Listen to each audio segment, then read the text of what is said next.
मैले संसदमा जे बोलेँ अथवा बाहिर जे बोलेँ त्यो जनताको आवाज हो। पत्रकार नै हो, सांसद नै हो। म दलितको मात्रै सांसद हो, यो देशको सांसद हो। मैले अरू समुदायका निम्ति पनि बोलिदिनुपर्छ। भोलि दलितले गएर गैर दलितको यसै गरी विभत्स हत्या गर्यो भने म दलितकै पक्षमा बोल्छु र त्यतिखेर आयो यो त पास गराउनै पर्छ भन्छ कि। लोकतन्त्रमा मिडियासँग यमराज पनि डराउँछ कि। हिजोका नेताहरूको रिमोट जहाँ होला, अबका नेताहरूको रिमोट कहाँ छ के छ भन्ने कुरा जनताले राम्रोसँग बुझेका छन्। छिमेकीसँग सबै चिज परिवर्तन गर्न सकिन्छ, छिमेकी परिवर्तन गर्न सकिँदैन। कलमले सैचाप गर्ने होइन, मसीले सैचाप गर्ने। नेपाली काङ्ग्रेस लिपुलेखलाई लिम्पियाधुरा कालापानीको विषयमा रगतले सैचाप गर्नु पर्यो भने हामी जति संसदमा उपस्थित छौँ हामी रगतले सैचाप गर्न तयार छौँ। यो प्रोपगेन्डा नबसाउँ। मान्छेलाई कुटेर मारेर घाउ बनाएर बाँधेर नदीमा खसाएको भन्ने कुरा हामीले भनेको कुरा प्रमाणित भयो नि त। जनयुद्धका पोसाक बनाएका, जनयुद्धको बन्दुक बनाएको, जनयुद्धका जुत्ता बनाएको सार्की कामी दमाई समुदाय जो 500 को हाराहारीमा दलितहरूले यही जातीय विभेदका विरुद्ध शहादत प्राप्त गरेका छन्। त्यो देखिने कुराभन्दा फरक ढङ्गले अगाडि बढिसकेपछि आज जसरी मानिसहरूका लास प्राप्त भएका छन्, उहाँले संसदमा बोलेको कुरा र आज अनुसन्धानको क्रममा जे कुरा बाहिर आएका छन् ती कुराहरू ठ्याक्कै मिल खाँदैनन् नि। आज नवराज विकाका परिवार र 6 जनाको हत्या भएको 5 जना मान्छेहरू सक्त घाइते भएका र दोषीहरूलाई कारबाही गर्नुपर्दछ भन्ने कुरा त नेपालमा रहेका विदेशमा रहेका वकिल बुद्धिजीवी पत्रकार सांसदहरू सबैले भनिरहेको अवस्था हो नि। संसदमा माइकले सभामुखलाई हिर्काएर अर्थमन्त्रीको ब्रिफकेस तोडेर तपाईँहरूले त अलोकतान्त्रिक व्यवहार गर्नुभयो, गैर प्रजातान्त्रिक व्यवहार गर्नुभयो भने तपाईँहरूले नै भन्नुहुन्छ। त्यसैले उहाँको हातबाट यो संसदीय व्यवस्था पनि जोगिँदैन, राज्य सत्ता पनि लोकप्रिय हुँदैन, उहाँको दल पनि लोकप्रिय हुँदैन। You are watching latest Nepal. माननीयज्यू नमस्कार। नमस्कार दर्शकवृन्द, तपाईले स्क्रिनमा देखिसक्नु भएको छ प्रकाश रसाइली स्नेही हुनुहुन्छ। उहाँ सांसद तथा नेपाली कांग्रेसका युवा नेता हुनुहुन्छ। के छ यहाँको हालखबर? ठिकै छ। अब संसद चलिरहेको छ। अब देशमा कोभिड-19 को आक्रान्त नेपाली जनता त्यसबाट आतंकित बनेका छन्। सिंहको विश्वले नै यसको चुनौतीको सामना गरिरहनु भएको छ।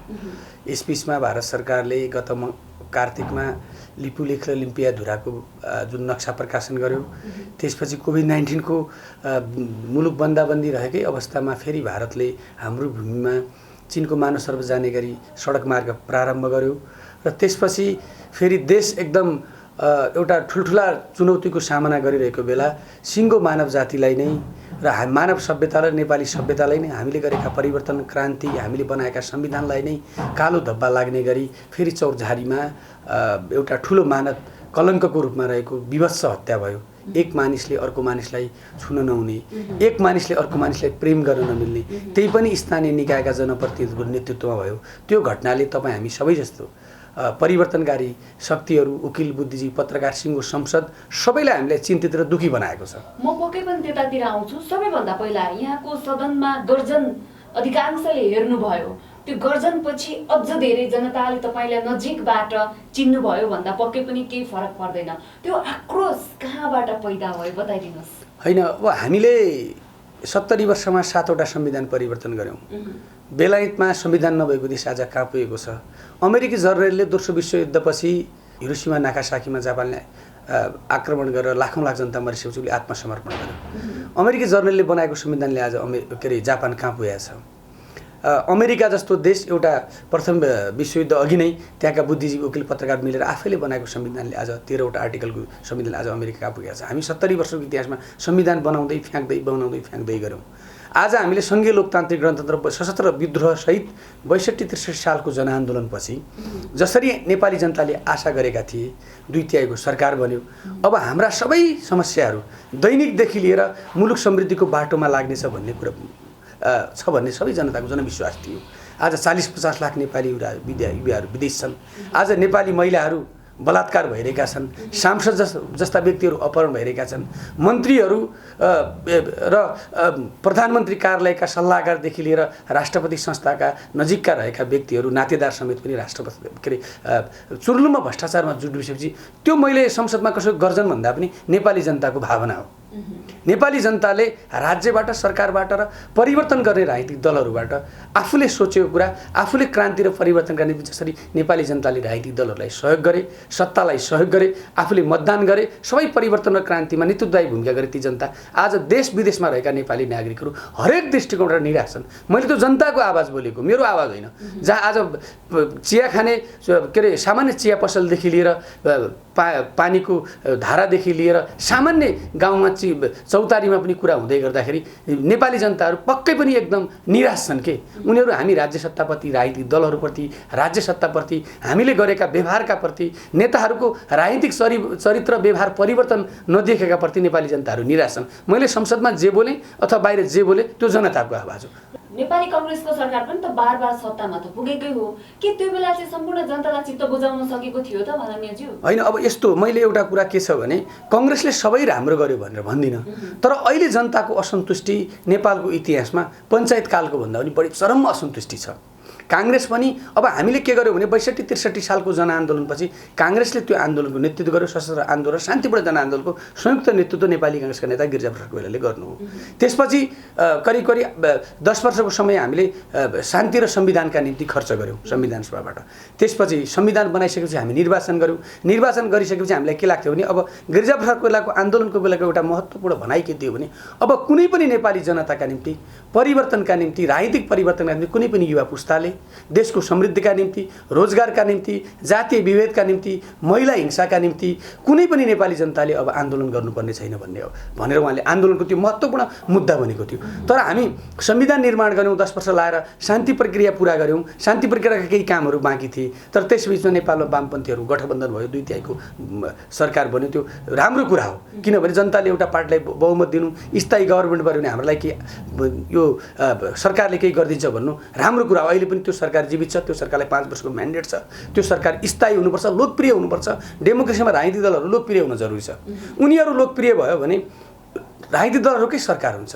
राजनीतिक दलहरूको सरकार भएको कारणले त्यो राज्य सत्ता पनि लोकप्रिय हुन्छ। राज्य सत्ता लोकप्रिय भयो भने शासन प्रणाली पनि लोकप्रिय हुन्छ। शासन प्रणालीको स्थायित्व रहन्छ र जो कि हाम्रो संविधानको स्थायित्व हुन्छ। यदि शासन दलहरू अलोकप्रिय भयो भने शासन प्रणाली पनि अलोकप्रिय हुन्छ। शासन प्रणाली अलोकप्रिय भयो भने राज्य सत्ता अलोकप्रिय हुन्छ। राज्य सत्ता अलोकप्रिय भयो भने हाम्रो शासन प्रणाली अलोकप्रिय हुन्छ। जनताले त्यसको विकल्प खोज्छ। अहिलेको यही पाराले हो भने अहिलेको व्यवस्थालाई खतरा छ जस्तो लाग्दैन यो सरकारले? होइन, मैले पटक संसदमा मैले के भन्ने गरेको छु भने तपाईहरुले त पछिल्लो पटक बोलेको मात्रै सुन्नुभयो। म त निरन्तर विद्यार्थी जीवनदेखि राजनीतिमा आएको मानिस हो। मैले यो सरकारको 100 दिन विज्ञप्ति मैले के भनेको थिएँ भने कुनै पनि नेपालका संवैधानिक निकायहरू नेपाली जनताको चाहना र संविधानले दिएका हक अधिकार र पद्धति प्रयोग गर्नका निम्ति उनीहरू योग्य देखिएन। मैले प्रधानमन्त्री केपी ओलीको 100 दिनमा राजीनामा आएको संसदमा उहाँको हातबाट यो संसदीय व्यवस्था पनि जोगिँदैन, राज्य सत्ता पनि लोकप्रिय हुँदैन, उहाँको दल पनि लोकप्रिय हुँदैन। आवश्यक पर्यो भने यो व्यवस्थामाथि नै उहाँले प्रश्न चिन्ह खडा गर्न सक्नुहुनेछ। त्यसैले गर्दाखेरि सत्तासीन पार्टीले नै उहाँको विकल्प खोज्नु पर्दछ र सत्तासीन पार्टीभित्र व्यापक छलफल भएर उहाँको विकल्पका रूपमा अर्को व्यक्तिलाई राज्य सत्तामा सुम्पिनुपर्छ, सरकार सुम्पिनुपर्छ भनेर हामीले पटक संसदमा भनेको। तर संसदीय व्यवस्थामा एउटा कुरा के हुन्छ भने जतिसुकै प्रतिपक्षले विरोध गर्दा पनि अब संसदमा जो पार्टीको टाउकाहरू बढी हुन्छ संसदीय व्यवस्था त्यस्तै हो। संसदमा जसको बहुमत हुन्छ त्यो पार्टीभित्रले आन्तरिक निर्णय गरेर प्रधानमन्त्री परिवर्तन हुने भन्ने कुरा सकिँदैन। नसकेको कारणले प्रतिपक्ष र जनताले जनताले त 5 वर्षका निम्ति मतबाट आफ्नो अधिकार डेलिभर गरेर राजनीतिक दलहरूलाई दिइसकेका हुन्छन्, तर 5 वर्ष कुर्नुपर्ने हुन्छ। अब भोलि हामीले सडक आन्दोलनबाट प्रधानमन्त्रीलाई हटाउँछौँ भन्यो भने संसद लगालग हिजोका जस्तीका नजिरहरू जस्तै 58 दिन पार्लियामेन्ट अवरुद्ध गर्यौँ भन्यो भने त त्यो त एउटा नराम्रो संस्कार बसेर जान्छ। संसद तपाईहरुले नै भोलि के भन्नुहुन्छ भने जनताद्वारा निर्वाचित सरकारलाई संसद अवरुद्ध गरेर सडक आन्दोलन गरेर नेपाल बन्द गरेर संसदमा कुर्सी टेबल तोडफोड गरेर संसदमा माइकले सभामुखलाई हिर्काएर अर्थमन्त्रीको ब्रिफकेस तोडेर तपाईहरुले अलोकतान्त्रिक व्यवहार गर्नुभयो, गैर प्रजातान्त्रिक व्यवहार गर्नु भने तपाईहरुले नै भन्नुहुन्छ। त्यसैले हामीले अहिले सरकारलाई जनताको आवाज वाचडगको भूमिका जनताले दिएको जिम्मेवारीलाई संसदबाट जनताको भावनालाई सरकारलाई सजग गराउने, त्यो सजग गराएको कुरा नेपाली जनतालाई अवगत गराउने हाम्रो भूमिका नेपाली जनताले दिएको तपाईहरुले दिएको भूमिका हामी सशक्त र रचनात्मक प्रतिपक्षका हिसाबले हामी त्यो भूमिकालाई निर्वाह गर्छौं। तपाईलाई म अब रुकुम तर्फलाई जान्छु। रुकुम घटनाकाण्ड पक्कै पनि यहाँले सुरुवातमा पनि कुरा निकालिसक्नु भएको थियो। दलितको हक हितको लागि कार्य गरिरहनु भएको छ। अब नवराज विकको परिवारलाई चाहिँ यहाँले कसरी न्याय दिलाउनुहुन्छ? होइन, आज मैले पछिल्लो पटक मैले पाएको सूचनामा मानवाधिकार आयोगले पनि यो नियोजित घटना हो भनेर बाहिर ल्यायो भन्ने कुरा सुनेको छ। मानवाधिकार आयोग पनि त्यहाँ पुगेको छ। अब तपाईँहरूले सुन्नु होला BBC मार्फत UN को मानवाधिकार सेक्टर हेर्ने जुन त्यहाँभित्रको एउटा उच्च स्तरीय समिति छ, त्यसले पनि नेपाललाई हामी आफै अनुसन्धान गर्छु भनेर अनुमति माग्ने र उसले आउन चाहना राखेको छ भनेर हामीले BBC लगायत संसारभरि देखिने मिडियामा हामीले सुनिसकेका छौँ। विशेष गरी संसदमा अहिले पनि पछिल्लो पटक हामीले सभामुखलाई औपचारिक रूपमा भेटेर संसदीय समिति चाहिँ गठन गर्नुपर्छ। यस्तो बेला पनि संसदको पनि भूमिका हुन्छ र सरकारको आफ्नो भूमिका हुन्छ, तर सरकारलाई संसदीय व्यवस्थामा नियन्त्रण गर्ने, सरकारका क्रियाकलापमा निगरानी राख्ने, सरकारले कहाँ कहाँ कमजोरी गर्यो त्यो कुरालाई सही बाटोमा लिएर जाने त काम त संसदको हो। त्यसैले सभामुखसँग पनि हाम्रो औपचारिक कुरा भएको छ। अझ हामीले के भनेका छौँ भने यो संसदीय समिति हिजो सरकारले पनि समितिहरू गठन गर्ने, त्यसका प्रतिवेदनहरू डम्पिङ साइडमा फ्याँक्ने, संसदले पनि समितिहरू गठन गर्ने, सकभर अनुगमन नजाने, अनुगमनमा गइहाल्यो भने पनि त्यो डम्पिङ साइडमा राख्ने परिस्थिति नहोस्। यो दलित समुदायकै नेताको नेतृत्वमा सर्वदलीय शक्तिशाली संसदीय समिति गठन गर्नुपर्छ। अब यहाँ कसैलाई क्षतिपूर्ति दिएर शहीद घोषणा गरेर नेपालमा शहीदको सङ्ख्या धेरै भइसक्यो। हेर्नुहोस्, शहीदको घोषणा गर्ने, क्षतिपूर्ति दिने। पहिलो कुरा के छ भने लोकतन्त्रमा कुनै पनि व्यक्तिले न्याय पाउनु पर्यो कि पीडितले न्याय पाउनु पर्यो। म त तपाईँहरूलाई भन्छु, तपाईँले त्यो बाटोमा मलाई प्रश्न सोध्दै हुनुहुन्छ। विशेष गरी नेपालमा हामीले राजनीतिक परिवर्तन धेरै ठुला परिवर्तन गऱ्यौँ। हजारौँ मान्छे मरे, 17,000 त जनविद्रोह मात्रै मरे, 7 सालको क्रान्तिमा मरे, 46 सालको क्रान्ति मरे, 62-63 को जनआन्दोलनमा काठमाडौँका सडकमा गोली खाएर धेरै मान्छे मरे।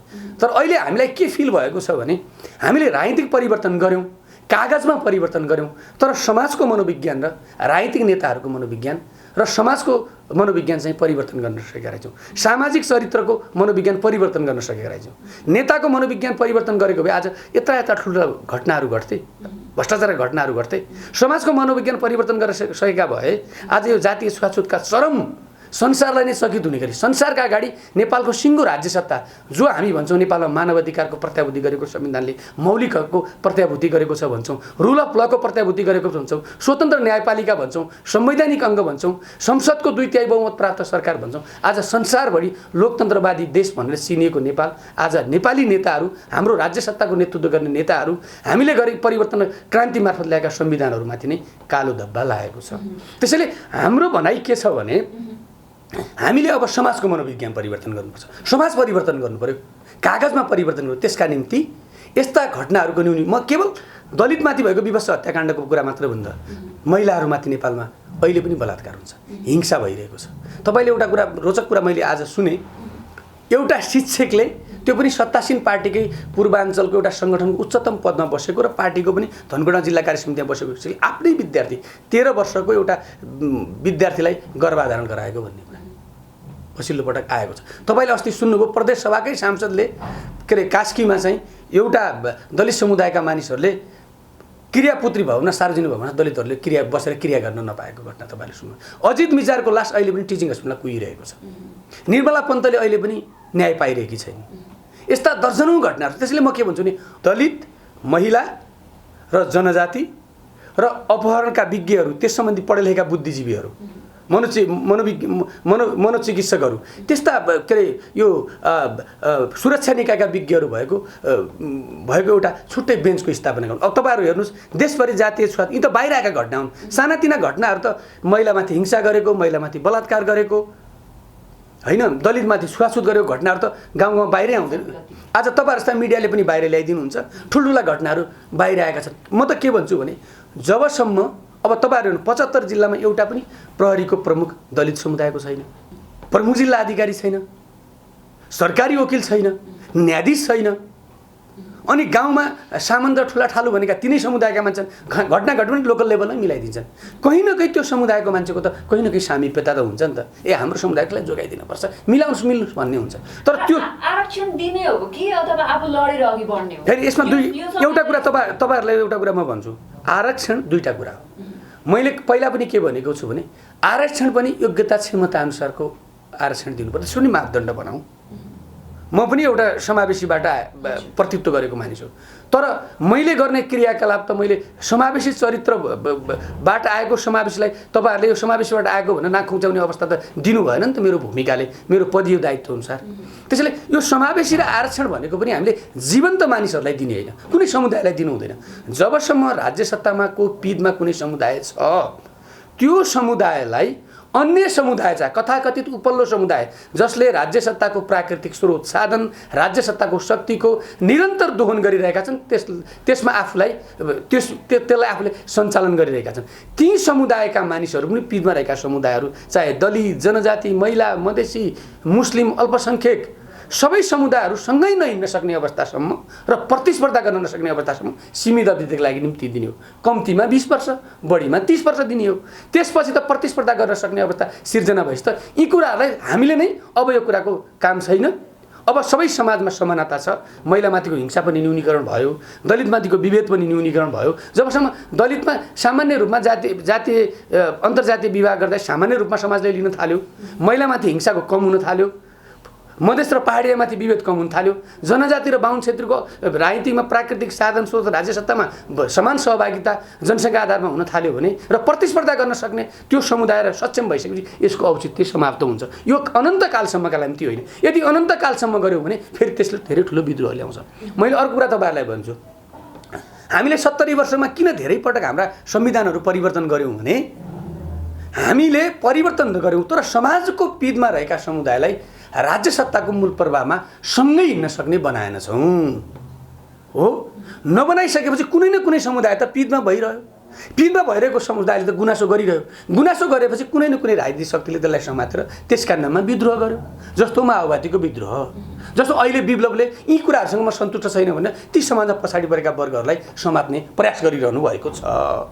मधेसका नाममा कुनै बेला सिके राउतले समातिराख्नु भएको थियो, अहिले उहाँ आउनुभएको छ।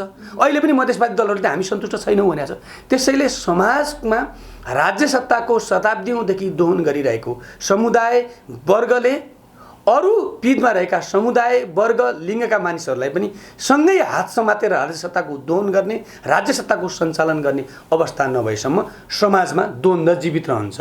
द्वन्द्व जीवित रह्यो भने विद्रोह हुन्छ। विद्रोह भयो भने हामी समृद्धिको दिशातर्फ हिँड्न सक्दैनौँ र हामीले बनाएको र हामीले निर्माण गरेको शासन प्रणाली संविधानको पनि स्थायित्वमाथि प्रश्न चिन्ह खडा हुन्छ। त्यसैले आज हामी सबैलाई यत्रो परिवर्तन, माओवादीको जनयुद्धका पोसाक बनाएका, जनयुद्धको बन्दुक बनाएको, जनयुद्धका जुत्ता बनाएको सार्की, कामी, दमाई समुदाय जो 500 को हाराहारीमा दलितहरूले यही जातीय विभेदका विरुद्ध शहादत प्राप्त गरेका छन्, त्यो ठाउँमा यत्रो विभत्स हत्या हुनु भनेको हामी सबैका निम्ति लज्जास्पद कुरो होइन। 62-63 सालको जनआन्दोलनमा शान्तिपूर्ण राजनीतिक यात्रामा हिँडेका राजनीतिक दलहरूले पनि आफ्नो महत्त्वपूर्ण मुद्दा त सामाजिक क्रान्तिको मुद्दा बनाएका थिए। खै त कागजमा ल्यायौँ तर व्यवहारमा त देखाउन सकेनौँ नि। ओके पनि र दलितहरूले नै दलितहरूको लागि चाहिँ डलर खाएर चालखेल गरिरहेका छन्, न्याय पाउनु पर्ने ठाउँमा कतिपय ठाउँमा अझै उनीहरूले नै अन्याय गरिरहेका छन् भन्ने कुराहरू पनि आउँछन् नि। केले होइन नि, यसो छ, अब दलितहरूले मात्रै नेपालमा गैर सरकारी संस्था सञ्चालन गरेका छैनन्। गैर दलित पनि अझ त्यो दिने ठाउँमा पनि नेपालमा गैर दलित नै छ नि। कन्ट्री डाइरेक्टर त गैर दलित नै हुन्छ। कहाँ कन्ट्री डाइरेक्टर कतिजना छन् नेपालमा दलित? त्यसैले समाजमा चेतना फैलाउने कुरामा गैर सरकारी संस्थाको महत्त्वपूर्ण कुरा हुन्छ। तर राजनीतिक अधिकार प्राप्त गर्ने कुरामा राजनीतिक नेतृत्वकै हुन्छ। संसारको इतिहासमा गैर सरकारी संस्था एनजिओले समाज परिवर्तन गरेको, राजनीतिक परिवर्तन गरेको इतिहास कहीँ पनि पाइँदैन। तर चेतनाको एउटा स्तर उठाउने कुरामा उनीहरूको भूमिका हुन्छ। उनीहरूलाई त्यही भूमिकामा राखौँ। नागरिक अभियन्ताको भूमिकामा, गैर सरकारी संस्थाको भूमिकामा, सिपमूलक चेतनामूलक कार्यक्रम त्यो समुदाय, दलित, जनजाति, महिला, मुस्लिमहरूलाई शिक्षामा माथि ल्याउने कुरा, सिपमूलक आयमूलक कार्यक्रम ल्याउने कुरा, संविधानमा लेखेका कुरा, ऐन नियमका कुराहरूलाई जनताका बीचमा प्रवाह गर्ने कुरामा उनीहरूको सीमितता हो। तर राजनीतिक रूपमा अधिकार दिने कुरामा त चाहे राजनीतिक दलमा लागेका हुन्, चाहे राजनीतिक दल आफै खोलेर बसेका समुदाय हुन्, उनीहरूले नै ल्याउने कुरा हो। त्यसैले गैर सरकारी संस्थाहरूलाई धेरै हामीले, म त एउटा कुरा भन्छु, दुईटा कुरा चाहिँ नेपालमा महत्त्वपूर्ण कुरा हो। एउटा कुरा, जब अमेरिका जस्तो समाज नेपालको बन्छ, बेलायतको जस्तो युरोपको जस्तो समाज नेपालमा बन्छ, जातीय हिंसा छैन, महिलालाई हिंसा छैन, मरेदेखि मृत्युसम्म त्यो नागरिकलाई कस्तो बनाउने? एउटा आमाको पेटमा बच्चा हुन्छ, त्यो आमाको पेटमा बच्चा भएको थाहा पाइसकेपछि त्यो आमालाई आराम गर्नेदेखि लिएर त्यो बच्चालाई आमाले खानुपर्ने न्युट्रिसन पोषणयुक्त खानादेखि लिएर त्यो बच्चालाई भोलि जन्मिसकेपछि कस्तो नागरिक बनाउने? डाक्टर बनाउने, इन्जिनियर बनाउने कि साइन्टिस्ट बनाउने कि राजनेता बनाउने कि त्यो आइमाईले कुन बेलासम्म त्यो महिलाले कुन बेलासम्म काम गर्न सक्दिनन् भन्ने कुरा चाहिँ त्यो हेर्ने जिम्मेवारी चाहिँ राज्यको हुन्छ। मृत्यु हुँदाखेरि पनि हाम्रो यहाँ आर्य घाट लैजान्छन्, उनीहरूले गाड्ने प्रचलन हुन्छ, त्यो बेलासम्म राज्यको दायित्व हुनु। त्यो बेला त्यो राज्य जब हामी निर्माण गर्छौँ त्यतिखेर नेपालमा गैर संस्था पनि हुँदैन। जबसम्म विभेदका मुद्दा समाप्त हुन्छन्, दलित र जनजातिको, महिला र पुरुषको, मधेस र पहाडको, त्यसपछि नेपालमा पनि कम्युनिस्टहरू पनि बिस्तारै विलय भइन्छ। र जनार्दन शर्मा चाहिँ सदन भवनमा बोल्नु हुँदाखेरि रोक्नु भएको थियो, त्यो भित्री कारण के थियो सर? त्यसमा 2-3वटा कुरा थियो। अब तपाईहरू मिडिया कर्मीहरू, बुद्धिजीवीहरूको मानव, मैले दलितको मात्र कुरा गरेको छैन है, यो घटनाको सबै समुदायका मान्छेले आलोचना गरेका छन्, जसले परिवर्तन, हामी त परिवर्तनमा लाग्यौँ, हिजो जेल बस्यो, ढुङ्गा खाइयो, कुटाइपिटाइ खाइयो, हामी सांसद भयौँ। तर हामीसँग यस्ता मानिसहरू पनि छन् तपाईँहरू जस्ता, जो आन्दोलनमा गए, कसैले यो देशको समृद्धिको मात्र चिन्ता छ, शासन प्रणालीको मात्र चिन्ता छ। कृष्ण पहाडीहरू, खगेन्द्र सङ्ग्रोलाहरू, हिजो मिडियाले पनि महत्त्वपूर्ण भूमिका गर्यो आन्दोलनमा, त्यस्ता मान्छेहरू पनि हामीसँग छन्। ती मान्छेहरूले पनि अहिले चिन्ता व्यक्त गरेका छन्। विशेष गरी के थियो भने त्यस्ता बुद्धिजीवीहरूलाई आएको सूचना, तपाईँहरू मिडियालाई आएको सूचना, हाम्रो राजनीतिक पार्टी पनि लामो समय राज्य सत्तामा बसेको पार्टी हो। हाम्रो पार्टी पनि जाजरको रूपमा प्रतिपक्षी दलका रूपमा काम गरिरहेको छ। त्यहाँ पनि हाम्रा जनप्रतिनिधिहरू छन्। हामी राज्य सत्तामा बसेका मानिसहरू, राजनीतिक दल, सूचना पनि आउँछ। तपाईँहरू त मिडियाको काम नै सूचना लिने र सूचना जनताका बिचमा लिएर जाने कुरा हो। सिङ्गो संसदका हरेक सांसदहरूले सूचना लिइरहेका छन् जाजरकोटबाट। जब जनताको भावना जसरी मिडिया र अनुसन्धान क्रममा देखिने कुरा बाहिर आइरहेका छन्, त्यो देखिने कुराभन्दा फरक ढङ्गले अगाडि बढिसकेपछि आज जसरी मानिसहरूका लास प्राप्त भएका छन्, उहाँले संसदमा बोलेको कुरा र आज अनुसन्धानको क्रममा जे कुरा बाहिर आएका छन्, ती कुराहरू ठ्याक्कै मिल खाँदैनन् नि। उहाँले भनेको कुरा र तपाईँहरू हेर्नुहोस् अहिले पनि मिडियामा उहाँले जे संसदमा बोल्नुभयो र जे कुरा बाहिर आए ती कुराहरू पटक्कै मेल खाँदैन। मेल नखाइसकेपछि त संसदले पनि मेल खाएन। दोस्रो कुरा, उहाँको संसदमा त्यो दिनमा कार्यसूचीमा बोल्ने कुरा पनि थिएन। हो, उहाँ त्यहाँ जिल्लाको जनप्रतिनिधि हो, त्यो जिल्लाको जनप्रतिनिधि आजीवन जनप्रतिनिधि पनि होइन। उहाँ कोही लोकसेवा आयोगबाट आएको हुँदैन नि त जनप्रतिनिधि त। राष्ट्रिय अन्तर्राष्ट्रिय घटक जो पनि बोल्न पाउँछ। मैले अहिले उहाँलाई पनि के अरे उहाँ बोल्न पाउनुहुन्छ, उहाँको अधिकार हो, विशेष समय लिएर जान पाउनुहुन्छ, त्यसमा कुनै दुई मत छैन। उहाँको कार्यसूचीमा बोल्ने कुरा थिएन, बोले पनि ठिक छ। तर उहाँले जब घटनालाई डाइभर्ट गरेर जान थालिसकेपछि सिङ्गो संसदको ध्यान आकर्षण हो, प्रतिपक्षी दलले उठेर त्यसको अब्जेक्सन जनाउनु पर्ने कुरा भयो, हामीले त्यसमा बोल्नुपर्ने कुरा भयो। हामीले त्यहाँ त संसदमा राज्यको सूचना मागेका हौँ, कुनै सांसदको सूचना मागेका होइनौँ। कोही जातका कारणले म सूचना दिन्छु, मेरो वर्गको घटना घट्यो भन्ला, कोही मेरो प्रदेशको भन्ला, कोही म त्यहाँको निर्वाचित जनप्रतिनिधि भन्ला, त्यो पछिको कुरा। पहिला त संसदले, सिङ्गो संसदले राज्यसँग के सूचना छ त्योसम्म, राज्य कसरी अगाडि बढ्न खोजेछ भने हामीले सरकारको ध्यान गृहमन्त्रीबाट माया कारणले त्यो घटना पनि नभनौँ, संसदमा सामान्य त्यस्तो अवस्थाको सिर्जना भयो। तर अहिले चाहिँ जे हामीले गर्न खोजेका थियौँ त्यो कुरा प्रमाणित हुँदैन। नदीमा गएर पुलिसले गाउँले लकडाउनको बेला 17-18 जना युवा आए, लखेटेर आफैले हाम फालेको भन्दा त प्रमाणित भएन नि त। आज के कुरा प्रमाणित भयो भने मान्छेलाई कुटेर मारेर घाउ बनाएर बाँधेर नदीमा खसाएको भन्ने कुरा हामीले भनेको कुरा प्रमाणित भयो नि त। त्यसैले घटना डाइभर्ट हुन थालेपछि, जस्तो म सांसद छु, प्रेस स्वतन्त्रताका मूल्यमा तपाईँहरूले सोचे भन्दा र हाम्रो संविधानले लेख्यो भन्दा फरक ढङ्गले जान खोज्यो भने त तपाईँहरूले त्यसको त तेजोबोध गरिहाल्नुहुन्छ। त्यो स्वाभाविक कुरा हो। घटना एउटा भइरहेछ, म त्यहाँको जनप्रतिनिधि भन्दा घटना अर्को ढङ्गले लिएर जान खोज्यो भने त्यसैको प्रतिक्रिया स्वरूप संसदमा त्यस्तो अवस्था सिर्जना भएको। नेकपाको सरकारले बहुतै धेरै सपना देखायो, अहिले पनि नक्साको कुरामा पनि सपना देखायो। 2-4 दिन हाई हुनुभयो प्रधानमन्त्रीज्यू, त्यसपछि फेरि यो नक्साको कुरा चाहिँ सदनबाट चाहिँ पास नगर्ने भन्ने कुरा पनि चल्यो र हिजोबाट तपाईँहरूले फेरि पास हुनुपर्छ भनिरहेको छ नेपाली कङ्ग्रेसले, होइन? के छ यसको बारेमा थोरै बताइदिनु। होइन, मैले नेपाली काङ्ग्रेसले पास नगर्नुभन्दा अगाडि नै हुन त हामीले आफ्नो पार्टीको र संसद दलको आधिकारिक निर्णय भन्नुपर्ने हुन्छ, किनभने हाम्रो पार्टी लामो समय बिपी कोइरालाले स्थापना गरेको पार्टी हो। बिपी कोइराला निशर्त भारतमा सिक्किमलाई भारतले कप्लका खाइरहेको बेला पश्चिम बङ्गलादेश र पूर्वी पाकिस्तान दुईटा विभाजन भएको बेला, पूर्वी पाकिस्तान र पश्चिम पाकिस्तान विभाजन भएर बङ्गलादेश र पाकिस्तान भएको बेलामा नेपालको राजनीतिक अवस्था तरल अवस्था थियो राजा। त्यतिखेर बिपी कोइरालाले बिना शर्त उहाँलाई 8वटा राजका सम्बन्धी मुद्दा थियो, गणेशमान जी र उहाँ नेपाल आउनु, राजाले फाँसी दिन्छ भन्ने कुरा थियो। होइन, हामी त्यो पार्टीको मान्छे। मैले त अस्ति नै भनेको थियौँ, यो जुन अफवाह काङ्ग्रेसका बारेमा फैलायो, कलमले सैचाप गर्ने होइन, मसीले सैचाप गर्ने। नेपाली काङ्ग्रेस लिपुलेख र लिम्पियाधुरा कालापानीको विषयमा रगतले सैजाब गर्नु पर्यो भने हामी जति संसदमा उपस्थित छौँ हामी रगतले सैजाब गर्न तयार छौँ। यो प्रोपोगन्डा नबसौँ। हामी राष्ट्रियताको बारेमा क्लियर छौँ। अझ लिपुलेख र लिम्पियाधुराको बारेमा आज सरकारले चाहिँ संसदमा कार्यसूचीमा प्रस्ताव लिएर गइसक्यो। त्यो प्रक्रिया प्रारम्भ भइसक्यो। अब 10-15 दिन लाग्ला नै त्यसमा, तर अब त्यो चाँडो सघाउनुपर्छ हामीले। अब अझै त म के भन्छु भने त्यो त हाम्रो नक्सामा आउँछ र हामी त लोगो त बनाउँछौँ, निशान चिन्ह त बनाउँछ नि। अझै ताप्लेजुङबाट झापा, झापाबाट कञ्चनपुर, कञ्चनपुरबाट दार्चुला, जो 3तिर हामी भारतसँग जोडिएका छौँ। 71 ठाउँमा हाम्रो सुस्तादेखि सीमा मिचिएको छ। त्यसलाई पनि नेपालको प्रधानमन्त्रीले हामी प्याकेजमा डिल गर्नुपर्छ भारत सरकारसँग। अब पटक पटक छिमेकीसँग सबै चिज परिवर्तन गर्न सकिन्छ, छिमेकी परिवर्तन गर्न सकिँदैन।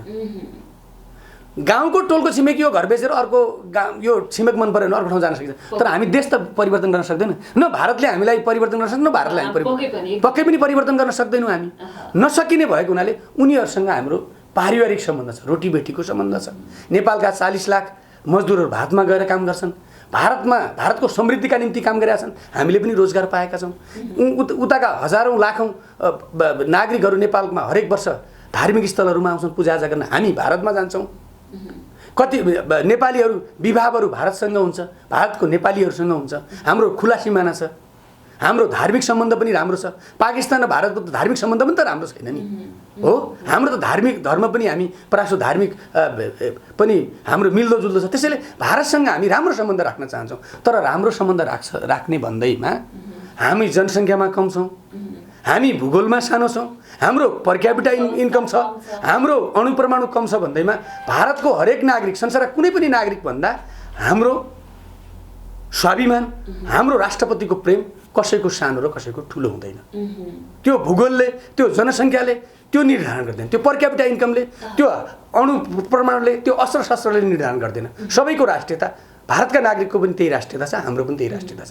र बीपीदेखि केपीसम्म आउँदा नै सिमाना मिचिएको कुरा छ हैन, र यसमा चाहिँ के भन्नुहुन्छ तपाईँ? हैन, यसमा म दुईटा कुरा भन्छु। बीपी कोइरालासँग धेरै कुराहरू, बीपी कोइरालाले राजनीतिक प्रतिकूलताका बावजुद पनि, किनभने बीपी कोइराला प्रधानमन्त्री भएका बेला पृथ्वीनारायण शाहदेखि राणाहरूका धेरै संरचनाहरू थिए। आर्मी, सेना, प्रहरी राजाकै मातहतमा थिए, धेरै प्रशासकहरू राजाकै मातहतमा थिए बीपी कोइरालाको पालामा।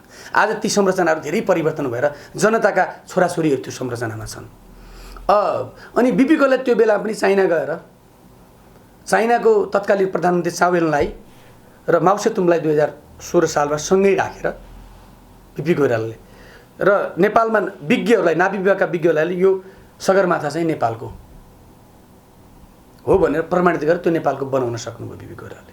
अहिले केपीओलाई त्यो महत्त्वपूर्ण के अरे अवसर पनि, यो चुनौती पनि। जुन भारतसँग जस्तो खालको सहमति गर्नुभएको थियो बीपी कोइराला, मातृका प्रसाद कोइराला, उहाँहरूको त अहिले त विशेष गरी मातृका प्रसाद कोइरालाको केही समय अगाडि एकदमै आलोचना भएको थियो, युट्युब भिडियोहरू पनि धेरै नै बनेको थियो हैन। त्यसमा त कांग्रेसको पनि उत्तिकै सहभागिता भयो नि। कांग्रेसको होइन, मैले अब कांग्रेसलाई कोशी र गण्डकीको बारेमा धेरै कुराहरू, विवादित कुराहरू आउँछन्। तपाईँहरू यो भनिदिनुहोस्, कांग्रेस कोशी र गण्डकी सम्झौता गरेको कारणले भारतले कुन कुन ठाउँमा के भूमि प्रयोग गर्यो भनिदिनुहोस् न त। पानी प्रयोग गर्यो कि भूमि प्रयोग गर्यो कि गर्न त पाएको छैन नि त।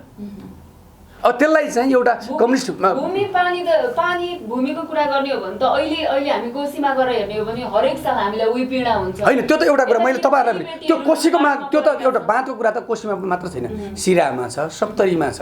तपाईँहरू भन्नुहुन्छ अहिले कञ्चनपुरमा हाम्रो चाहिँ जङ्गे पिल्लरहरू हटाइएको सारिएका छन्। त्यो त समस्या त अहिले पनि कम भएको छैन। त्यसैले मैले अहिले के भनेको नि 71 ठाउँमा सीमा हाम्रो मिचिएको छ, त्यसलाई भारत सरकारसँग प्याकेजमा डिल गर्नु। अर्को कुरा लिपुलेख र लिम्पियाधुराका बारेमा मैले थोरै कुरा किन जोड्न चाहेँ भने लिपुलेख र लिम्पियाधुराको विषयमा भारतले नक्सा प्रकाशन गर्यो गत कार्तिकभन्दा अगाडि नै। नक्सा कार्तिकको 23 गते हामीले सर्वदलीय मिटिङबाट हाम्रो पार्टीको सभापतिले चाहिँ स्वयं भारतीय राजदूतलाई फोन गरेर के हो यो गरेको भनेर भन्नुभयो। सर्वदलीय मिटिङबाट चाहिँ हामीले त्यसलाई चाहिँ लिपु र लिम्पियाधुरा हाम्रो भारतले के गर्यो भने हामीले त्यतिखेरै सङ्कल्प प्रस्ताव पास गरेर संसद सरकारलाई निर्देशन गर्यौँ। अनि अहिले फेरि भारतले त्यही भूमिमा के गर्यो, सडक मार्ग बनायो। त्यही बिचमा चाइनाले पनि के गर्यो भने अब सगरमाथाका बारेमा चिनिया मिडियाहरूमा के विवाद कुरा बाहिर आयो भने त हामीले सबैले सुन्यौँ हो। अब मलाई त के लागिरहेको छ भने कहीँ कतै यो भारत र चीनको, अब अहिले तपाईँहरूले एउटा महत्त्वपूर्ण कुरा बुझ्नुपर्ने छ है, यो हाम्रो जमिनलाई, हाम्रो भूगोललाई भारत र चीनले मिलेर व्यापारिक केन्द्र बनाउन खोजिरहेका छन्। यो उनीहरूको दुईटैको स्वार्थ चाहिँ हेर्नुहोस्, भारतलाई मात्र दोष दिने कुरा होइन, जमिन हाम्रो हो, त्यसमा दुई मात्रै छैन। भोलि हामीले आवश्यक परेर जानु पर्यो र लोगो खोलेर नेपाली सेनाको ड्रेस लाएर पनि जानु पर्यो भने हामी तपाईँ सबै तयार हुनुपर्छ। अब कस्तो छ भने अहिले मानव सरोवर भारतको तीर्थयात्रा भारतमा मोदी 2 पटक प्रधानमन्त्री भइसकेपछि भारतीय नागरिकहरूलाई केही समय रकम अनुदान दिएर मानव सरोवर जाने यात्राका निम्ति रकम उपलब्ध गराइएको छ। तर ती नागरिकहरू कसरी जान्छन् भने नेपालगञ्जको ग्वारीफण्डाबाट नेपालगञ्जबाट प्लेन हुँदै कञ्चनपुरको गड्डा चौकीबाट धनगढीको ग्वारीफण्डाबाट हाम्रो भूमि प्रयोग गरिरहेका छन्। अनि हुम्ला जाने हुम्लाको सिमीकोटबाट हेलिकप्टर प्रयोग गरेर त्यहाँ जाने हाम्रो भूमि प्रयोग गर्नुभयो। त्यो बाटो बन्यो भने त भारतले पनि चाइनाले पनि तेस्रो भूमि प्रयोग गर्नु परेन नि त। अनि सानो देश भन्दैमा चेपचाप गरेर हेप्ने त्यो गरेर त्यो बाटो लिन खोजिरहेछ। त्यो कुरा त हाम्रो लागि मान्ने हुँदैन नि त हो। हामीले हिल्साबाट बाटो त खोलिदिन्छौँ नि। आगामी 2-3 वर्षमा त हामी हुम्लामा बाटो पुर्याउँछु भन्दा हाम्रो सरकारले हामीले त प्रतिबद्ध व्यक्त गरेका छौँ। यो प्रतिबद्ध सपना चाहिँ धेरै नै देखायो सरकारको कुरा। अब विश्वास सायदै जनताले गर्लान् जस्तो मलाई लाग्दैन। पछिल्लो समय नेपाली जनताले पनि बडो एकदम मनमुटुबाट विरोध गरिरहेका छन् भारतको। नेपाली जनताको यो दबावले चाहिँ भारत केही झुकेको हो कि अलि नरम भएको जस्तो देखिन्छ? के भन्नुहुन्छ तपाईँ माननीयज्यू? होइन यस्तो छ, म यसमा 2-3 वटा कुरा भन्छु। आज मैले सुने भारतको रक्षा मन्त्री राजनाथ सिंहले वार्ताबाट समस्या समाधान गर्न खोजेको भन्ने कुरा पनि आयो।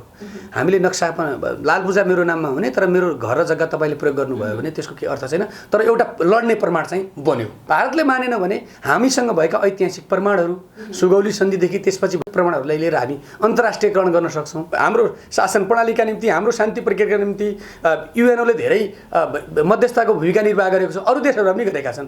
त्यो भूमि कसको भन्ने कुरा त हिजो West India Company British Company चाहिँ भारतमा हुँदाखेरि पनि धेरै कुराहरू हामीले देखेका छौँ। त्यसो भएर त्यतिखेरका प्रमाणहरूलाई पनि हामीले चाहिँ कलेक्सन गरेर जसको उहाँहरूले पनि प्रमाण ल्याउन्, केही छैन, आफू पनि प्रमाण पेश गर्ने, टेबलमा बसेर यो भूमिका बारेमा छलफल गरेर टुङ्ग्याउनुपर्छ। तर हामीले हाम्रो एउटा भारतसँग हाम्रो मुद्दा के हो भने वार्तामा बस्नुभन्दा अगाडि हामी पहिला के भन्छौँ भने यो भूमि हाम्रो, त्यसपछि वार्ता गर्ने हो। कुरा पहिलो शर्त के हो होइन, जसको प्रमाण भेट्यो त्यसैले लिने भन्ने होइन, भूमि हाम्रो, वार्तामा चाहिँ टुङ्ग्याउने हो। सरकारले सीमामा चाहिँ सेना परिचालन गर्न सकेन, केही अप्ठ्यारो भएरै हो के भन्नुहुन्छ तपाईँ? कसरी विश्लेषण गर्नुहुन्छ? यो सरकारको स्वभाव, काम गर्ने शैली, तौल तरिका सबै नेपाली जनताहरूलाई थाहा छ हो। उहाँहरूको जति बखान गरे पनि त्यो कम हुन्छ। मिडिया उहाँले प्रधानमन्त्री आफू गर्न सक्नुहुन्न, मिडियालाई गाली गर्नुहुन्छ, सम्पादकलाई गाली गर्नुहुन्छ हो, गाली गर्नुहुन्छ नि त प्रधानमन्त्री। त्यसो के अर्थ छ? अब अहिले लोकतन्त्रमा त कस्तो हो भने लोकतन्त्रमा मिडियासँग यमराज पनि डराउँछ कि। लोकतन्त्र मैले घरमा आज भात खाँदै गर्दा मैले कति रुपियाँ पर्ने भात खाएँ भनेर गाउँमा बास्न आयो भने त्यो पनि मिडियाले लेख्छ कि। लोकतन्त्र भनेको, लोकतन्त्र सुन्दर पक्ष नै भने त्यो हो कि मैले केही अपराध गरेँ भने, राज्यले पनि केही खराबी गर्यो भने मानव अधिकारले नियन्त्रण गर्छ कि। त्यसैले शक्ति सन्तुलन सिद्धान्त, मानव अधिकार, फन्डामेन्टल, प्रेस स्वतन्त्र आयो नि। नेपालमा धेरै मान्छेहरूले के भन्छन् भने यो प्रेस चाहिँ राज्यको चौथो अङ्ग हो। म त राज्यको चौथो अङ्ग भने सरकारको नियन्त्रण भइहाल्यो नि, राज्यको अङ्ग नै होइन, यो छुट्टै अङ्ग हो, यो राज्यलाई थ्रेट गर्ने अङ्ग हो प्रेस। पक्कै पनि। अघि हामी एउटा प्रश्नमा थियौँ, अलिकति छुट्यायौँ है, भारत झुकेको हो कि नेपाली जनताको दबावले भन्ने खालको? होइन, यसो हो, भारतलाई झुकाउनु पनि जानु, उनीहरूको स्वाभिमान किन झुकाउनु पर्यो हामीले? तर हाम्रो जमिन हामी छोड्दैनौँ। मैले भनेको छु वार्ता गर्नुभन्दा अगाडि भन्ने के हो भने यो जमिन हाम्रो हो अनि र हाम्रो जमिनका लागि हामी वार्ता गर्दैछौँ भन्ने। भारतको जमिन हो, जसले प्रमाण पर्यो, त्यो भारतको प्रमाणै छैन। भारत स्वतन्त्र सङ्ग्रामका निम्ति बिपी कोइरालाले के भन्नु भने नेपालमा राणा शासन छ, भारतमा ब्रिटिसहरूको शासन छ। दुईटै नेपालमा राणा र ब्रिटिस मिलेर नेपाल र भारतमाथि रजाइ गरे। बिपी कोइरालाले के भन्नु भने जबसम्म भारतलाई स्वतन्त्र गराउन सकिँदैन तबसम्म नेपालमा लोकतन्त्र आउन सक्दैन। पहिला भारतलाई स्वतन्त्र गरौँ अनि भारतको सहयोगमा नेपालमा लोकतन्त्र राणालाई हटाउनुपर्छ भन्नु हो कि। बिपी कोइराला आफै जेल बस्नु हो भारतकोमा। त्यसैले भारतको शासन प्रणाली ल्याउनमा पनि हाम्रा धेरै नेताहरू जेल बसे। अनि हाम्रो शासन प्रणालीमा पनि लोकतान्त्रिक शासन प्रणाली स्थापना गर्न भारत सरकारको, भारतीय नेताहरूको धेरै ठुलो चासो छ। आइडियोलोजिकल चासो पनि हुन सक्दछ। छिमेकमा क्रान्ति आन्दोलन, मान्छे मर्ने भन्दा शान्तिपूर्ण राजनीतिक यात्रा जाओस् भन्ने सबैको चाहना हुन्छ। त्यसैले एउटा कुरा के छ भने भारतले अहिले राष्ट्रियताको मुद्दामा भारतले झुक्नुपर्ने, हामीले झुक्नुपर्ने कुनै कारण छैन। र अब नेताहरू यहाँ हुनुहुन्छ, हजुर पनि माननीय हुनुहुन्छ होइन, तर रिमोट चाहिँ विदेशमा छ भन्छ नि नेपाली राजनीतिको, खास कुरो के हो सर? होइन, अब यस्तो हिजोका नेताहरूको रिमोट जहाँ होला, अबका नेताहरूको रिमोट कहाँ छ, के छ भन्ने कुरा जनताले राम्रोसँग बुझेका छन्। अब ती जनताले भोलिका दिनमा लिपुलेख र लिम्पियाधुराको यो सरकारले समस्या समाधान गर्न सकेन भने ती जनताहरूले पार्टीले त टिकट दिएर जनताले मतदान गर्दैनन्, जनता समर्थक प्रस्ताव बस्ती दिँदैनन् के। अब जनताले बुझिसके त्यो कुराको अन्त्य हुनुपर्छ। हामीले के कारणले कसै कारणले हामी कसैको दासत्ता स्वीकार गर्ने, कसैको रिमोटबाट चल्ने, देश हाम्रो, जनता हाम्रो, टेरिटोरी हाम्रो, मेहनत गर्ने हामी, क्रान्ति गर्ने हामी, अनि अर्काको रिमोटबाट हामी चल्ने। तर भएको त यही छ यहाँ। होइन अब त्यो एउटा कुरा यसो छ, अब चाहिँ चल्नुहुन्न भन्ने कुरा हो। यो कसले कसले के गरेको कुरा त्यो इतिहासको पाठ हो। अब चाहिँ हामी त्यो कुराबाट नेपालका नेताहरू टाढा रहनुपर्छ, नभए अब जनताले नेतालाई छोड्नेवाला छैनन्। प्रमा भनिदिनुहोस्, एमसीसी पास हुन्छ या हुँदैन? घाँटी घाँटी पुगेको छ भनिन्छ। होइन अब घाँटी घाँटी पुर्याउने कुरा त सरकारको हो। सरकारले एमसीसी सरकारमा ल्याएको छ, सदनमा छलफल होस्, बहस होस्, यसका बारेमा नेपाली जनताले केही कुराहरू शङ्कास्पद कुरा पनि जनताले पनि गरेका छन्। स्वयं सत्तासीन पार्टीभित्र पनि यसका बारेमा कुरा आएको छ। अब सत्तासीन पार्टीभित्र पनि ठ्याक्कै दुई भागमा विभाजन भएका छन् नेताहरू। उहाँले एउटा समिति नै बनाएर प्रतिवेदन पेश गर्नुभएको छ, यतिवटा बुदामा संशोधन गर्नुपर्छ भनेको छु। संसदमा आओस्, नेपाली जनताको स्वाभिमान जोगिने गरी, हाम्रो राष्ट्रियतामा आँच नआउने गरी र हामी कसैको पराधीन नहुने गरी भोलिको हाम्रो नेपालको राजनीतिक भविष्य सुरक्षित रहने गरी विदेशको सहयोग लिनुपर्छ। अमेरिका हाम्रो पुरानो मित्र हो, तर कहीँ कतै हाम्रो देशको राष्ट्रियतामाथि, हाम्रो स्वाभिमानमाथि रणनीतिक ढङ्गले यसको भोलि अन्य ढङ्गले यो एमसीसी जान खोज्ने अवस्था सिर्जना हुने किसिमको भयो भने संसदमा बहस हुन्छ, छलफल हुन्छ र त्यसपछि यसको निकास निस्किन्छ। अहिले नै अब यो पास हुन्छ फेल हुन्छ भने सरकार पनि तयार भएर आउनु पर्यो नि त। अहिले पनि तपाईँले सुन्नुभयो बजेटमा चाहिँ एमसीसीका जुन योजनाहरू छन् बजेटमा समावेश गरिएका छन्। अमेरिकन डिजाइन अनुसार छ अहिलेको बजेट। त्यो आयो भने यो सत्तासीन पार्टीभित्र पनि व्यापक छलफल बहस भएको छ। हो यो किन ल्याइयो? जनताको हित गर्छ त नेपाली जनताको? होइन यसो छ, मैले भन्न खोजेको नि एमसीसीका बारेमा अझै गहन छलफल अध्ययन गरौँ। कतिपय राम्रा कुराहरूमा अमेरिकाले हामीलाई विज्ञहरूलाई राख्न नसकेको किन? होइन यसो छ, अब संसदमा त ल्यायो, तर संसदमा सांसदहरूको हातमा अध्ययन गर्नुहोस् भनेर दिनु पर्यो। यसका पक्ष विपक्षमा सांसदहरूले बोल्न पर्यो, छलफल गर्नु पर्यो। यो विधेयकलाई संसद छैन। अब यो विधेयकलाई चाहिँ हामीले पक्ष विपक्षमा चाहिँ बहस गराउनु पर्यो। अब सांसदहरू कसैको पक्षवाला अध्ययन गर्नु पर्यो सांसदले। यो त चान्चुने कुरा होइन नि त, होइन? यो त आम नेपाली जनताले यसका पक्षमा यसका विपक्षमा शङ्का गरेको अवस्था छ। धेरै जनताले यसलाई ल्याउनुपर्छ कि ल्याउनु हुँदैन कि कसैले पक्षमा कसैले विपक्षमा गरेका छन्। त्यसैले अहिले नै हतारो गरेर यसलाई ट्याक्कै ट्याग क्वेसनमा जवाब दिने भन्दा पनि पहिला सरकार तयार भएर आओस्। हामीले सरकारलाई भने एमसीसीका बारेमा के हो, सरकारको आधिकारिक धारणा दिनु पर्यो। अमेरिका जस्तो हाम्रो एउटा दाता सहयोगी राष्ट्रलाई चाहिँ हामीले एमसीसीमा पनि हामीले अमेरिका जस्तो देशलाई चाहिँ हामीले लिङ्गरीमा राख्ने, पेन्डिङमा राख्ने गर्नुहुन्न। सरकार नै आफै कन्फ्युजमा छ। पार्टीको मिटिङ बस्यो, पास गराउनुहुन्न भन्छ। मन्त्री परिषदको मिटिङ बसेर संसदमा आयो, यो त पास गराउनै पर्छ भन्छ कि। र चर्को जातीय नाराले गर्दाखेरि रुकुम जाजरकोटमा चाहिँ जनदबाव कम भएको सुन्नमा आएको छ नि, हजुर के भन्नुहुन्छ? होइन अब यस्तो मैले भने रुकुम रोल्पामा एउटा जातीय प्रभावले गर्दाखेरि नवराज विकका परिवारलाई एउटा दबाब होला, देशैभरि अर्को जातले दियो होला। म एउटै कुरा तपाईँहरूको महत्त्वपूर्ण मिडिया मार्फत म के भन्छु भने हात जोडेर हामी सदियौँदेखि नेपाली समाज जाति सद्भाव, धार्मिक सद्भाव, सामाजिक सद्भाव, धार्मिक सहिष्णुता कायम गरेर बसेका छौँ। दोषीलाई कारबाही गर्नुपर्छ भनेर सबै जात जाति समुदायका मानिसले भनेका छन्, बुद्धिजीवीहरू सबैले। एउटा गाउँका मान्छे सम्मेलन भयो, त्यो गाउँका कथाकथित उपल्लो समुदायका मान्छेले जातीय दबाब दिएर केही पनि हुनेवाला छैन। हामी सबै मिलेर बसेका छौँ नि। आज नवराज विकका परिवार र 6 जनाको हत्या भएको 5 जना मान्छेहरू सख्त घाइते भएका र दोषीहरूलाई कारबाही गर्नुपर्दछ भन्ने कुरा त नेपालमा रहेका विदेशमा रहेका वकिल बुद्धिजीवी पत्रकार सांसदहरू सबैले भनिरहेको अवस्था हो नि। आज प्रदेश 6 नम्बर के अरे कर्णाली प्रदेशका संसदीय छानबिन समितिले पनि त्यहाँ गएर यो विवश हत्या नै हो, यो सुनियोजित ढङ्गले नै हत्या गरेको भनेर प्रतिवेदन सार्वजनिक गरिसक्यो। मानवाधिकारको कुरा बाहिर आइसक्यो, दलित अभियन्ताहरूले भनिसके। त्यसैले यो घटनालाई कसैले पनि चाहे गैर दलितले चाहे दलितले, यो दलित र गैर दलित भन्ने यो कथाकथित हो, केही समयका लागि। सबैले सामाजिक सद्भाव पनि नभड्काउँ, सामाजिक सद्भाव कायम गरौँ, जातीय सद्भाव पनि कायम गरौँ र जातीय सहिष्णुता पनि हामीले कायम गरेर दोषीलाई कडाभन्दा कडा हाम्रो ऐन नियम कानुन संविधानबाट प्रदत्त जे अधिकार छन् तिनको प्रयोग गरेर कारबाही गरौँ, दोषीलाई कडाभन्दा कडा कारबाही गरौँ र न्याय पाउनुपर्ने समुदाय नवराज विकको परिवार र अन्य 6 जना हत्या भएका युवाहरूको परिवारलाई पनि आत्मसन्तुष्टि हुने गरी सरकारले न्याय दिलाउन सक्नुपर्छ। तपाईँ एक दलित नेता हुनुहुन्छ, तपाईँले चाहिँ यहाँसम्म आइपुग्दाखेरि आज यो पद होल्ड गर्दाखेरि एउटा देशको माननीय हुँदाखेरि सम्ममा चाहिँ कहिले एउटा जातीय हिसाबले चाहिँ कहिले तपाईँ विभेदमा पर्नु भयो कि भएन? होइन, भन्न चाहिँ नेपालमा कम्युनिस्ट भन्छन् हेर्नुहोस्, तर मलाई चाहिँ मेरो पार्टीभित्र म दलित भएका कारणले त्यस्तो मलाई चाहिँ विभेद नपरे जस्तो राजनीति गर्ने क्रम मेरा साथीभाइहरू सबै अन्य समुदायका मानिसहरू थिए है। तर नेपालमा चलन के छ भने दलित व्यापारी भयो भने दलित व्यापारी, दलित साहित्यकार भयो भने दलित साहित्यकार, नेता भयो भने दलित नेता, सांसद भयो भने दलित सांसद, मन्त्री भयो भने दलित मन्त्री। त्यो कुरा चाहिँ राम्रो कुरा चाहिँ होइन, त्यो समाजलाई विभक्त गर्ने। साहित्य कलाकार भयो भने दलित कलाकार, पत्रकार भयो भने दलित पत्रकार, पत्रकार नै हो, सांसद नै हो। म दलितको मात्रै सांसद हुने, यो देशको सांसद हो। मैले अरू समुदायका निम्ति पनि बोलिदिनुपर्छ। भोलि दलितले गएर गैर दलितको यसै गरी विभत्स हत्या गर्यो भने म दलितकै पक्षमा बोल्छु र त्यतिखेर गैर दलितको पक्षमा बोल्नु पऱ्यो नि। हो, त्यसैले दलित किराना पसलवाला दलित किराना पसलवाला भनिदिने, उसको अगाडि दलित भन्ने शब्द लगाएँ। त्यसैले म सांसद या देशको सांसद हो।